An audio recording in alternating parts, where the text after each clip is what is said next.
இது ஆளுங்கட்சி முதல்ல இருந்து டிஎம்கே இருக்கும்போதும் பல விஷயங்கள் இது வரத்தான் செஞ்சுது. அவங்களுக்கு இந்த நிலைமை வர செஞ்சது ஒரு காலகட்டத்தில். எல்லாத்துலேயும் பேசுகிறது தான் அது உண்மைன்னு நிரூபிக்கணும். நிரூபிக்க மாட்டாமல் பொதுவாக பேசிட்டு போகிறது தவறு இல்லையா?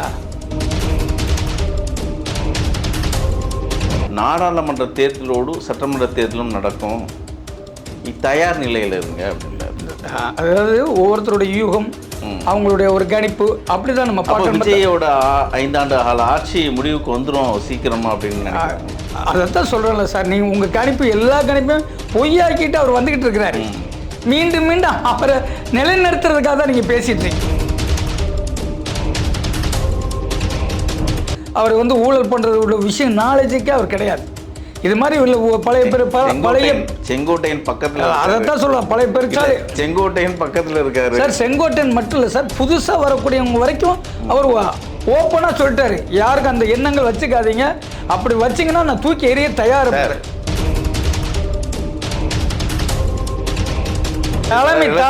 தலைமை நல்லா இருந்தால் வால் சரியாக சுருட்டிட்டு உட்காரும் சார்.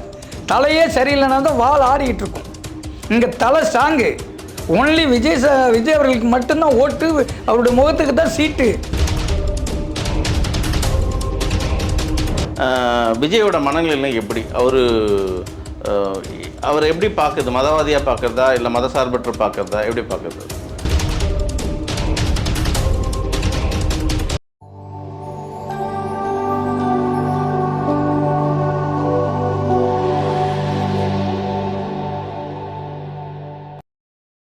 நேயர்களுக்கு வணக்கம். இன்றைய நேர்காணலில் நம்மோடு இணைந்திருக்கிறார் தயாரிப்பாளர், இயக்குனர், சமூக செயற்பாட்டாளர் திரு மஜித் அவர்கள். வணக்கம். வணக்கம். விஜயோட அரசியல் இன்றைக்கி ஒரு பேசும் பொருளாக இருக்குது தமிழ்நாட்டில். முக்கியமாக குதிரை பேரம், அதிமுகவை ஒட்டுமொத்தமாக விஜய் வாங்குறாரு அப்படின்ற ஒரு வார்த்தை இங்கே பேசப்படுது. எப்படி பார்க்குறீங்க? அதாவது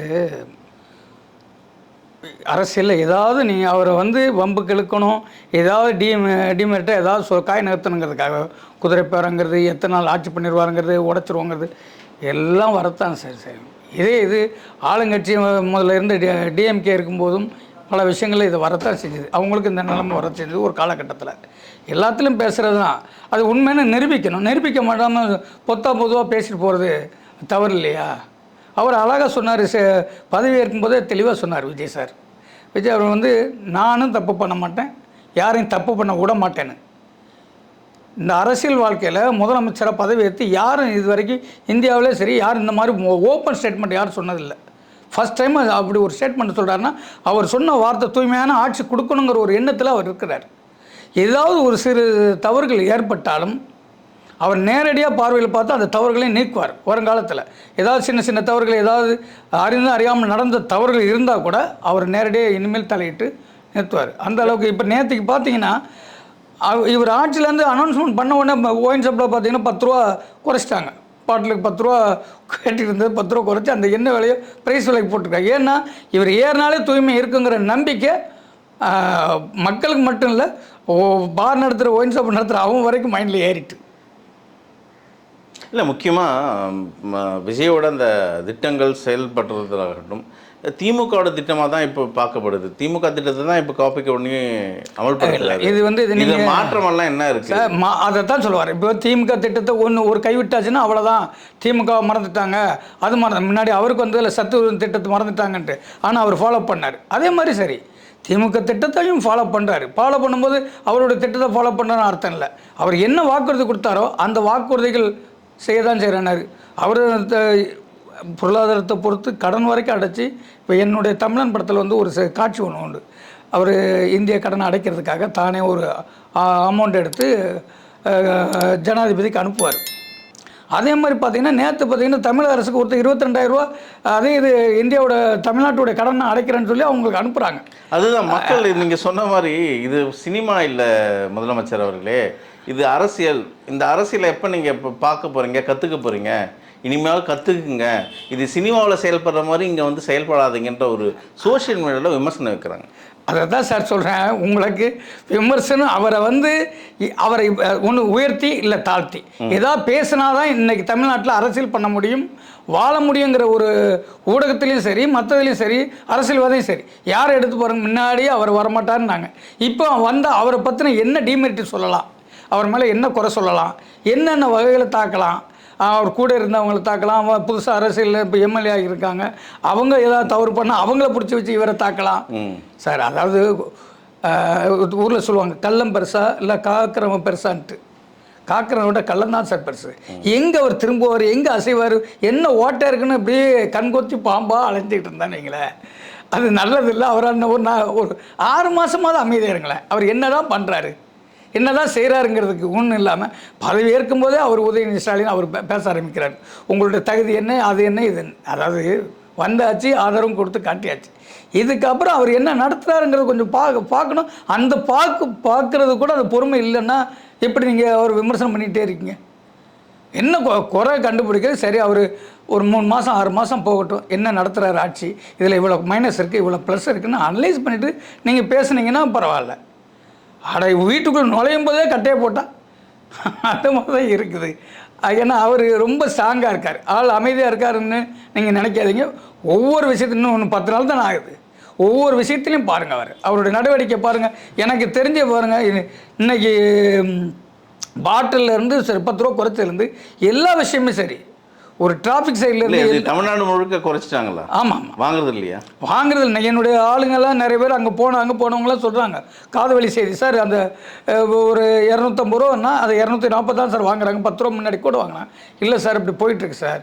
அப்புறம் வந்து ஒருத்தர் சொல்ல அந்த பழைய மாதிரி லேபிள் மட்டும் கொடுங்க சார் அப்படிங்கிறாங்க. அந்த பயத்துக்கு வந்துடல சார், தைரியமாக கேட்டுருந்தாலும் ஐயோ நீ எங்கே வேணாலும் பார்த்துக்கோ, யார்கிட்ட வேணாலும் சொல்லு, நீ 10 ரூபா வாங்க தான் செய்வேன் அப்படின்னு சொன்னது போக, சார் அந்த ஸ்டிக்கரோடு திருப்பி பாட்டில் கொடுத்துருங்களா அப்படி இப்படின்னு எதையோ ஒரு சமாளிச்சுங்கிறதுங்கிறாங்க. ஸோ பயம் 714 கடை முதல்ல லாக் பண்ணிட்டார். புரியுதா? அவர் அதான் சொல்கிறேன்ல, பெண்கள் பாதுகாப்புங்கிறது உறுதியாக இருக்காரு. அதே மாதிரி குழந்தைகளுடைய விஷயங்களில் நல்ல நன்மை செய்யணுங்கிற ஒரு எண்ணத்தில் இருக்கிறாரு. அதனால் அந்த முதலமைச்சர் அவர் வரமாட்டார்னார், வந்துட்டார். வந்தவர் இனிமேல் கொஞ்சம் செயல்படுத்த விடுங்கிறதா என்னுடைய கோரிக்கை. கிட்டத்தட்ட நேற்று திமுக தலைவர் மு.க. ஸ்டாலின் அவர்கள் மாவட்ட செயலாளர்கள் கூட்டம் கூட்டியிருந்தார்.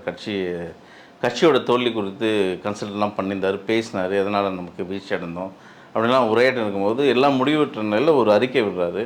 மாவட்ட செயலாளர்களுக்கு என்ன ஒரு அறிவுரைன்னா, நாடாளுமன்ற தேர்தலோடு சட்டமன்ற தேர்தலும் நடக்கும், தயார் நிலையில் இருங்க அப்படின்றார்.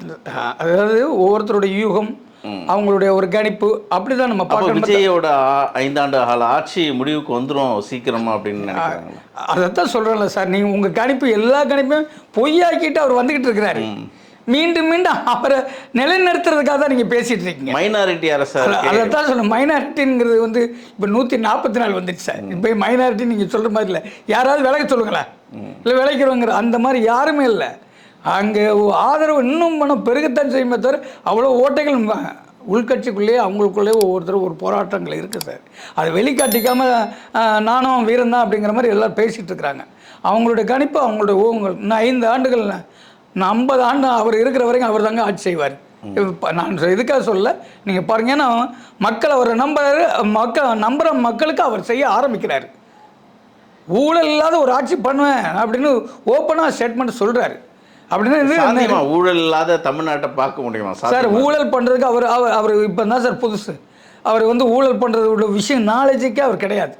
இது மாதிரி உள்ள பழைய செங்கோட்டையன் பக்கத்தில், அதைத்தான் சொல்லுவாங்க பழைய பெருச்சாலை செங்கோட்டையன் பக்கத்தில் இருக்காரு சார். செங்கோட்டையன் மட்டும் இல்லை சார், புதுசாக வரக்கூடியவங்க வரைக்கும் அவர் ஓப்பனாக சொல்லிட்டாரு, யாருக்கு அந்த எண்ணங்கள் வச்சுக்காதீங்க, அப்படி வச்சிங்கன்னா நான் தூக்கி எறிய தயார். சார் நான் அவரோட இல்லாத ஆட்சி நடத்தணும்னா சார் ஒரு விஷயம் சார், அதிமுக ஊழல் பண்ணவங்க எல்லாம் உள்ளவே வராங்க சார். நான் சொல்றேன், சண்முகம் எடுத்துங்க, ஊழல்வாதி இல்லையா சார்? நான் இதே விஷயம் நிறைய நான் உங்களுக்கு விஜயபாஸ்கர் இன்னும் குட்கா வழக்கு இன்னும் இருக்கு நிலைவில், எஸ்பி வேலுமணி இவங்க மேல எவ்வளோ வழக்கெல்லாம் இருக்கு, இவ்வளோ வழக்கு இருக்கு சார். நான் என்ன சொல்றேன்னா, நீங்க வந்து அவரை பொறுத்த வரைக்கும் நீங்க சாதாரணமாக நீங்க நினைக்காதீங்க. இந்த ஊழல் ஆளுங்க கரப்ஷன் உள்ளவங்களாம் இருக்கிறாரு கூட வர்றாங்கங்கிறதாலும் இவரை பொறுத்து மாறுவாங்க எல்லாருமே. அவங்க அப்படியே ஆல்ரெடியே பல வழக்குகள் இருந்தாலுமே இவர்கிட்ட வரும்போது மனம் மாறிடுவாங்க. சிங்கம் வெஜிடபிள் சாப்பிட்ற கதையாக இருக்குது. இல்லை சார், நீங்கள் அப்படி இல்லை. அதாவது நீங்கள் வந்து இல்லை, அதாவது விஜய் சாரை நீங்கள் வந்து இப்போ சிஎம்மாக நீங்கள் பார்த்து பேசுறீங்க விஜய் அவர்களை. நான் விஜய் அவர்களை குறையே சொல்ல இல்லை, அதைத்தான் விஜய் அவர்கள் நல்லது தலைமை நல்லா இருந்தால் வால் சரியாக சுருட்டிட்டு உட்காரும் சார். தலையே சரியில்லைன்னா தான் வால் ஆடிக்கிட்டு இருக்கும். இங்கே தலை ஸ்ட்ராங்கு. ஒன்லி விஜய் அவர்களுக்கு மட்டும்தான் ஓட்டு, அவருடைய முகத்துக்கு தான் சீட்டு. கனிம வளங்கள் திருடப்படுது. நாங்கள் சொல்லுங்கள். விஜய் ஆட்சி ஏறி கிட்டத்தட்ட ஒரு 5 நாட்கள் கடந்துடுச்சு. இன்னும் கனிம வளங்கள் வெட்டிக்கிட்டு தான் இருக்காங்க. அதை தடுத்து நிறுத்துனாங்களா? 5 நாட்கள் தானே. ஒருத்தர் அதுதான் நான் உங்கள்கிட்ட சொன்னேன், ஒரு மாதம் டைம். ஏன்னா அதுக்கான அதிகாரிகளை கூப்பிடணும், அதுக்கான ஒரு கலெக்டர் ஒரு மீட்டிங்கு, போலீஸ்க்கு காவல்துறை காவலர் மீட்டிங்கு, எல்லாரும் ஒரு மீட்டிங் அவர் ஒன்று ஒன்றா போடும்போது தான் அதுக்கான திட்டங்கள் வகுக்க முடியும். அதை நீங்கள் வந்து இப்போ என்ன அவர் ஆட்சியில் ஏறினவுடனே இவ்வளோ 4 ரேப் வந்துருச்சு, 4 கொலை வந்துருச்சு நடந்ததுன்னா அதுதான் சொல்கிறேன்ல, ஒரு வண்டிங்கிறது ஃபஸ்ட் கியர் செகண்ட் கியர் போட்டால் தானே மூவே ஆகும். நீங்கள் ஒரு கீர் போட்டு மூவ் பண்ணுறதுக்குள்ளே சார் இங்கே பாருங்கள் சார் பின்னாடி அவர் பார்க்காம போயிட்டார், இடிக்காமல் போகிறாரு, வைக்கிறார், அது டிரைவிங்கை வரைக்கும் குறை சொல்கிற மாதிரி ஆயிடுச்சு. அதாவது வண்டிங்கிறது மூவ் ஆகணும் சார், அதுக்கான டைமே கொடுக்கலையே. எங்கேயோ நடந்த தவிர ஸ்டாப் பண்ணோன்னா எதுனாலும் 100 மைல் ஸ்பீடில் போனாலும் உடனே பிரேக் அடிக்க முடியாது, வண்டி கவுந்துடும். அது ஸ்லோவாக தான் பிரேக் அடிக்க முடியும். அதே மாதிரி அவர் ஒரு மாதத்துலேயே நீங்கள் பாருங்கள், ஒரு மாதத்துக்கு அப்புறம் நீங்கள் பேசுங்க, அவர் ஆட்சியில் என்ன மைனஸ் வருதுன்னு நீங்கள் சொல்லுங்கள். அவர் ரொம்ப நிதானமாக இருக்கார். அவர் சின்ன அவருடைய இளமை பருவத்திலேருந்து நான் அவரை பார்த்துருக்குறேன். தவறான ஒரு விஷயத்துக்கு ஒரு உறுதுணை போனதே கிடையாது. யார் தவறு பண்ணாலுமே அவர் வேண்டான்னு சொல்லிட்டு போயிடுவார் தவிர அவர் அரவணைக்கிறதில்ல. இல்லை, ரொம்ப சின்ன தவறுனா ஒரு திரும்ப மன்னிச்சு விடுவார். நீங்கள் இதுதான் தவறுன்னு தெரிஞ்சதுன்னா இவன் தவறான ஆளுனால் தூக்கி எறிஞ்சிடுவார் சார். அப்படிப்பட்ட ஆள் தான் அவர். விஜய் பதவியேற்று புதுக்கோட்டையில் ஒரு ஆணவ கொலை, நேற்று திருப்பத்தூரில் ஒரு பாலியல் கொலை, இப்படிலாம் இருக்குது. இவர் தான் சொன்னார் சட்டம் ஒழுங்கு சரியில்லைன்னு சொன்னார். அதைத்தான் நான் சொல்லலை. இன்னும் அரசு அதிகாரிகளையோ இப்போ காவல்துறை அதிகாரிகளையோ இன்னும் கலெக்டராக அந்த மீட்டிங் இன்னும் அவர் போடலை. இந்த மீட்டிங்லாம் போடும்போது இப்போ அரசு இருக்கிற இயந்திரமாக தான் போயிட்டுருக்கு. இன்னும் அவருடைய கண்ட்ரோலுக்கு வந்து இயந்திரம் இன்னும் செயல்படலை. செயல்படும்போது பாருங்கள் அதோடைய கடுமையான சட்டங்களும் தண்டனைகளும் அவருடைய எடுக்கக்கூடிய நடவடிக்கைகளும் சரி. ஏன்னா இன்னும் அதிகாரிகளே அவருடைய மனநிலை இன்னும் புரியலை. எப்படி இருப்பாரோ, கரப்ஷனுக்கு தடுப்பாங்களா, இல்லை கொஞ்சம் இலைக்கு போகலாமா, இப்படிங்கிற மாதிரி அவங்க ஆர்லேஷனில் இருக்கலாம். ஆனால் அவருடைய முடிவு, அவருடைய எண்ணங்கள் எல்லாம் மக்கள் கணித்தது சாதாரண விஷயம் இல்லை. அந்த கணிப்பு மக்களுக்கு புதுசு, மக்கள் கணிக்க முடியல. நீங்கள் விஜய் வச்சு படம்லாம் பண்ணிட்டீங்க. ஆமாம். விஜயோட மனநிலை எப்படி, அவர் எப்படி பார்க்குறது? மதவாதியாக பார்க்குறதா இல்லை மதசார்பற்று பார்க்குறதா, எப்படி பார்க்குறது சார்? அவர் முதல் வார்த்தை இந்த மாதிரி யாராவது குறுக்கு எண்ணங்களோ தவறான நினைப்பே வர வேண்டாம்னு முதல் வார்த்தையை சொல்லிட்டார். சிறுபான்மையினருக்கு இந்த அரசு ஆதரவாக தான் இருக்குன்ட்டார். நீங்கள் ஒரு திமுக தான் சிறுபான்மைக்கு ஆதரவுன்னு இல்லாமல் தேவைக்காவும் சிறுபான்மைக்கு ஆதரவு தான் அப்படின்னு தான் சொல்லியிருக்காரு. இந்த பொண்ணு கூட தாய்கிறாங்கிறவங்க கூட ஜெயிச்சு தான் வந்திருக்காங்க. அதனால் அவரால் எந்த மதத்துக்கு அவர் இல்லை. இந்த அரசியல் வந்து சார், இந்த அவர் சிஎம் ஆனது ஒரு ஜாதியை மீறினது, ஒரு மதத்தை மீறினது, அதுக்கப்புறம் ஒரு சொல்லுவாங்கள ஒரு கணிப்பை மீறினது, எல்லாத்தையும் தாண்டி அவர் உடைச்சிக்கிட்டு வந்திருக்கு சார். இதில் வந்து அவரை நீங்கள் இந்த வலைக்குள்ளே தான் விஜய் வர்றாரு அப்படின்னு நீங்கள் சொல்ல முடியாது. ஏன்னா மீதி எல்லாருக்குமே 24 கட்சி, 14 கட்சி, இந்த பக்கம் 7 கட்சி, இப்படி சர்வ கட்சிகள் இருந்து பல அவங்க ஜாதி மதம் இந்த ரீதியாகவும் தலித்தின் ஓட்டுகள்லாம் பிரிச்சுருவாங்க. சிறுபான்மை ஓட்டெல்லாம் பிரிச்சுருவாங்க. நிறைய சிறுபான்மையான ஓட்டு போட்டு தான் சார் அவர் வந்திருக்காரு. புரியுதா உங்களுக்கு? அதனால் குடும்ப ஜோதிடர் அவரோட ஜோதிடர் ரத்தன் பாட்டாவா டாட்டா ரத்தன் பட்டேவா அவருக்கு பதவி கொடுத்தாரு. எதிர்கட்சியில் எதிர்ப்பில் வாபஸ் வாங்கிட்டார் சார். அதாவது தான் சொல்லலை, நீங்கள் ஒரு அவர் சொன்னார் நாங்கள் தவறு செய்த நாங்கள் சுட்டி காட்டினா நீங்கள் மாற்றிக்கிங்க அப்படி சொல்லி ஒரு உதயநிதி ஸ்டாலின் அவர்கள் சொன்னாங்க. நாங்கள் வந்து எதிரி கட்சியில் எதிர்கட்சியாக இருக்கோம், நான் உங்களுக்கு ஆதரவாக நல்ல திட்டங்கள் விஷயம் பண்ணுவோம், நல்ல இதாக இருந்ததுன்னா நாங்கள் ஆதரிப்போம், இல்லைன்னா தடுப்போம் அப்படிங்கிற வரைக்கும் சொன்னார். இப்போ அவர் ஒரு விஷயம் நம்ம அவருடைய நாலேஜுக்கு இல்லாமல் சில விஷயம் போகும்போது நீங்கள் நாலேஜில் அவர் சொல்கிறீங்கன்னா உடனே மாற்றிக்கிறார் இல்லையா? அதுக்கு விளக்கம் கொடுக்கலையே அவர். விஜயோட நாலேஜ் இல்லாமல் தான் அவருக்கு. ஆமாம், ஏதாவது ஒரு வகையில் நாலேஜ் இல்லாமல் இருக்கலாம். அப்படி ஏதாவது ஒருத்தர் வந்துரு சார் ஒரு சிஎம்னா உளவுத்துறை மூலமாகவோ இல்லை மற்றவங்க சொல்லி தான் அவர் நேரடியாக நான் 4000 கண்ணை அவர் வச்சுட்டு அலைய முடியும். அவங்களுக்கு சொல்கிறது காது வலிப்படுது. அந்த காது வலி இப்போ சிஎம் நம்ம ஐயா இவர் ஸ்டாலின் ஐயா இருந்தாங்க. அவங்க இருக்கிற காலத்துலையும் சரி தவறுகள் வரும்போது திருத்திக்கிறா தானே செய்கிறாங்க. அது எம்ஜிஆர் காலத்துலேருந்தே வந்து பச்சை குத்துறது வந்து எல்லோரும் ஏடிஎம்கில் இருக்கிறவங்கெல்லாம் பச்சை குத்திக்கிருந்தாங்க. சிறுபான்மையினர் பழக்கம் இஸ்லாமியர்களுக்கு வந்து பச்சை குத்துற பழக்கம் கிடையாது. உடனே என்ன பண்ண அப்படியா சரி அப்போ இஷ்டப்பட்டவங்க குத்திங்க இல்லாத விட்டுருங்க அப்படின்ட்டாங்க. அதே மாதிரி தான் இவர் தன்னுடைய நாலேஜுக்கு இன்னொருத்தர் எதிர்ப்பு தெரிவிக்கிறாங்கும் போது அது வேண்டான்னு ஒதுக்கிறாங்க இல்லையா. இது மட்டும் இல்லை, எந்த விஷயம் சொன்னாலும் சரி மக்களுக்கு பிடிக்கல மற்றவங்களுக்கு பிடிக்கலன்னா அதை நிராகரிச்சுட்டு போயிடுவார். தான் இது தான் செய்வேன்னு அடம்பிடிக்கிறவர் அவர் கிடையாது. ஏன்னா மக்களுக்காக தான் ஆட்சின்று வந்திருக்காரு. அப்புறம் மக்கள் விரோத போக்கு அவரே கடைப்பிடிக்க போகிறாரு. கிட்டத்தட்ட விஜயோட ஆட்சி தமிழகத்தில் ஆளும்போது அது அமித்ஷா ஆட்சியாக பார்க்குறாங்க. அமித்ஷா தான் உள்ளே வந்திருக்காருன்ற ஒரு பேச்சு, அதை நீங்கள் ஏற்றுக்கிறீங்களா? அப்படி பேசியிருந்தா அவர் போய் திருமாவளவன் தான் ஐயாவோ கம்யூனிஸ்ட் ஐயாவுக்கோ தேட வேண்டியது அவசியம் இல்லை. அவர் நேராக அங்கே தான் அடிச்சிருக்கணும். அமித்ஷா ஐயா அவரை தான் பார்த்துருக்கணும். டெல்லி தான் அவர் போயிருக்கணும். அங்கே ஒரு விஷயங்கள் ஏன்னா ஏன் இப்போது டெல்லி ஈஸியாக சந்திக்கக்கூடிய ஆளு அவருக்கு இருக்கத்தான் செய்யறாங்க. 4 நாளாக ரொம்ப பாவம், ரொம்ப மனவேதனை அதுதான் சொல்கிறேன். உங்களுக்கு வந்து இங்கே வந்து பிஜேபியுடைய சப்போர்ட்டோ பிஜேபியுடைய கொள்கையோ மதவாத இதோ வந்துடக்கூடாதுங்கள உறுதியாக இருக்கிறார். அந்த 4 நாளா அமைக்கிறதுக்காக பட்டிருந்தார். நம்ம எல்லாம் பார்த்தோம், அங்கே அலைஞ்சிருந்தார்.